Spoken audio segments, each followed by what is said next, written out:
सोलापूर जिल्ह्यात मोहोळ तालुक्यात चोरट्यांनी अक्षरशः धुमाकूळ घालत हराळवाडी गावात एका रात्रीत 6 घरफोड्या केल्या आहेत। अंधाराचा आणि उन्हाळा असल्याने उकाड्यामुळे नागरिक बाहेर झोपल्याचा फायदा घेत चोरट्यांनी सोने, चांदीचे दागिने, रोख रक्कम आणि मौल्यवान वस्तूवर हात साफ केला। या घरफोड्यांमध्ये जवळपास 10 लाख रुपयांचा ऐवज चोरीला गेला असून पोलिसांनी तपासाची चक्रे वेगाने फिरवली आहेत। मोहोळ तालुक्यातील हराळवाडी गाव मंगळवारी मध्यरात्री चोरट्यांच्या निशाण्यावर आले। गावातील नागरिक उन्हाळ्यामुळे घराबाहेर झोपले असताना चोरट्यांनी अंधाराचा फायदा घेत एकामागून एक तब्बल 6 घरे फोडली। चोरट्यांनी घरातील कपाटे आणि लॉकर फोडून सोने चांदीचे दागिने, रोख रक्कम तसेच इतर मौल्यवान वस्तूवर डल्ला मारला।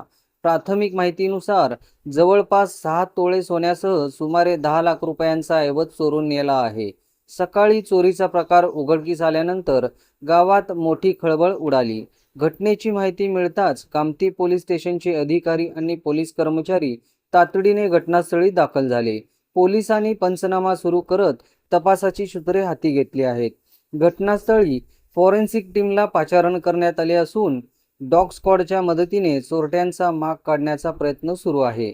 एका रात्रीत सलग 6 घरफोड्या झाल्याने हराळवाडी परिसरात भीतीचे वातावरण निर्माण झाले असून पोलिसांनी लवकरात लवकर आरोपींना अटक करण्याचे आव्हान उभे ठाकले आहे।